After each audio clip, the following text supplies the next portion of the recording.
What is it really like living in the back of this Land Rover Defender?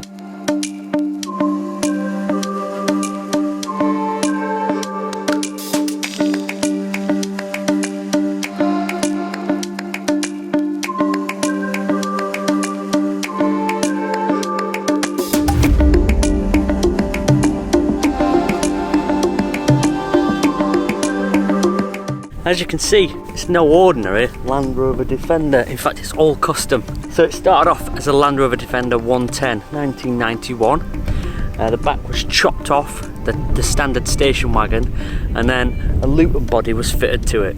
Since owning it, I've done so many modifications. As you can see, it looks nothing like a standard 110. It's got bigger wheels, the suspension is lifted up about 4 inches all around. We've got bull bars, we've got crash bars, we've got steering guards. You can see there's all the spotlights from Auxbeam. They've supplied me with the grille light, spotlights at the top. There's 2 rear lights for lighting up the rear door area for if I'm socialising or just need to see out the back. All the standard lights have been changed with LED lights, so the headlights, the indicators are all now LEDs rather than normal bulbs. We've got a shovel and an axe on the bonnet, and as you can see, that huge spare wheel, which is a 33-inch by 10.5 inch, 15 inch off-road tyre. Up on the roof there is 400 watts of solar, which is soon to be changed out for 600 watts. We've got a max air fan up there also, and the chimney for the wood burner, but I'll show you inside shortly. From the side you can really see the unusual shape of this. Now, one thing that it does get mistaken for quite a lot is a military vehicle. Now that's probably because of the colour. However, the back isn't anything to do with any military vehicle. It is a Luton body, so like a Luton van.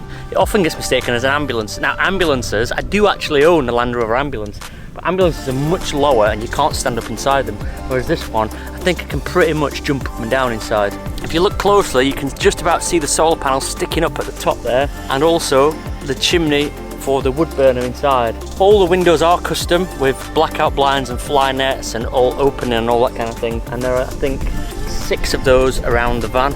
At the rear we have a barn door, which is like a saloon door split, so we can open the bottom, we can open the top half and leave the bottom half closed to let air in, or I can open it up and flip it back, as you can see there. I've got 2 steps getting into it because it is quite high with the suspension lift and also the big tyres, so there are 2 steps to get in. And again, you can see the spotlights on the rear at the back there, which light up the outside. One of my most recent modifications to this is this side exit exhaust. Now, it's not ideal, but it's better than the exhaust that was on it before. And listen to the sound.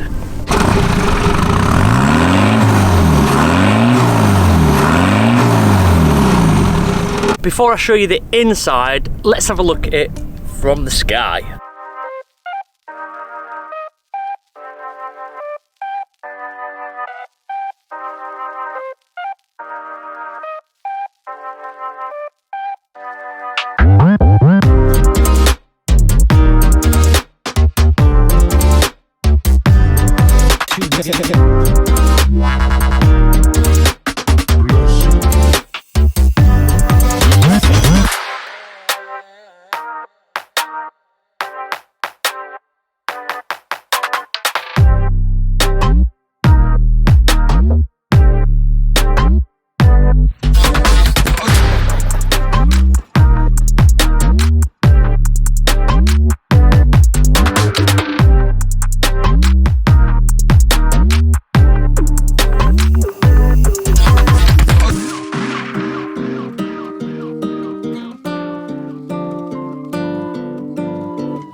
Over the cab here is where you'll find my double bed.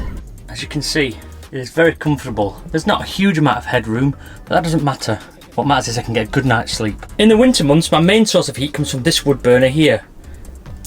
Next to the wood burner, I have this little table where I do all my editing and work and things like that, and it's right next to this huge window. The windows themselves open like this and also have blackout blinds. There you go.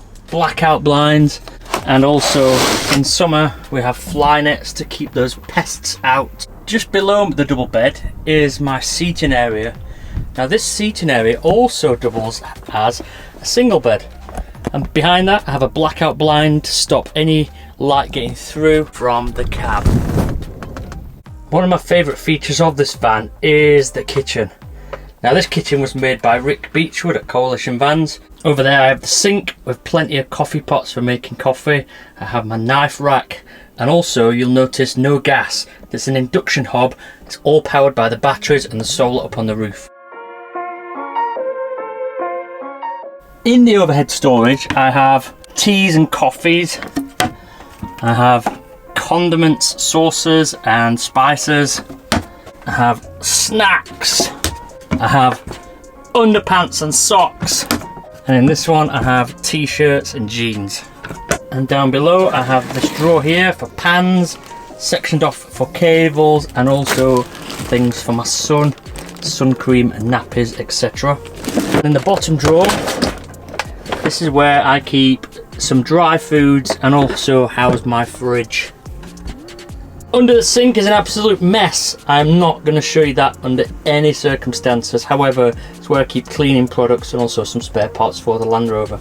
Another cool feature of this Land Rover is the shower. At the moment, this shower is used for the toilet, so technically it's a shoilet, not a shower. It's used to house all my toiletries and also my spare water, as well as housing my novelty hats and my coats. From the solar, cables go down to my Victron MPPT charge controller. I have a Victron DC to DC battery charger, and also I have a Victron Phoenix inverter, which also converts the electricity from the 12 volt to the 240, which works for the induction hob. As well as that, I've got two 240 sockets and a load of USB ports to keep all my devices charged. In the cab is where things get really messy. So this is my custom steering wheel. Now the good thing about the custom steering wheel is it has a snap-off boss, so when I'm parked up places I can take the steering wheel off and nobody can steal it. Next to that I have my wireless charging phone holder, and then down here we have the aux beam control panel. Now the control panel powers the camera, which is here, which I can see front and rear should I need to. I have the interior lights through there, as you can see, the grille light bar, and then the spotlights for the front and then the rear there. Also I have a CB radio should I need to contact people in the old-fashioned way, a bunch of switches, USB ports, a CD player even though I don't own any CDs. I have a couple of cup holders and a center seat rather than the cubby box because I usually have 3 passengers, including this baby seat. Another quite unique feature of this Land Rover is this little camera here. Now this is my CCTV. It's actually sending me notifications now. This sends notifications every time somebody goes past it or anything like that.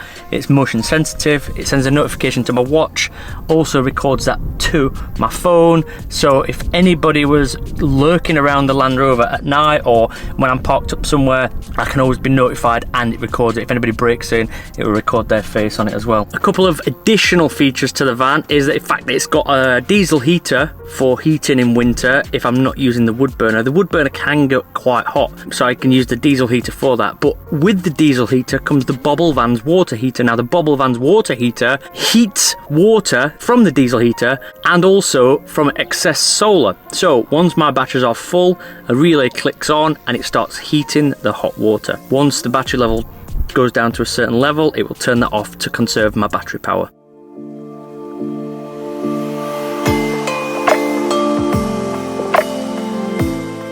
So what is it really like living in this Land Rover? Now obviously it's 30 years old, so it isn't the best thing to drive in the world. It's quite top heavy now, it's got a lot of weight over the back end. It just isn't great to drive, but what it is an adventure to drive, and that's the main thing. So it takes me twice as long to get anywhere.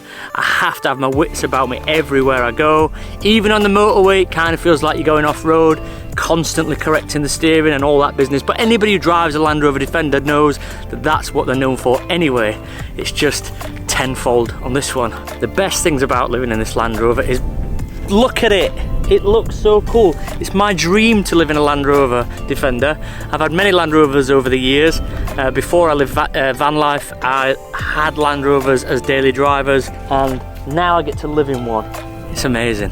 Thank you so much for watching this mini tour. It's been a long time coming. I've been really excited about recording it, and I hope it lives up to expectations, and I hope it gives you a little bit of an insight into my van life. I'll see you soon on the next one. Don't forget to subscribe, give us a comment, give us a thumbs up. I'll see you soon. Bye, Felicia.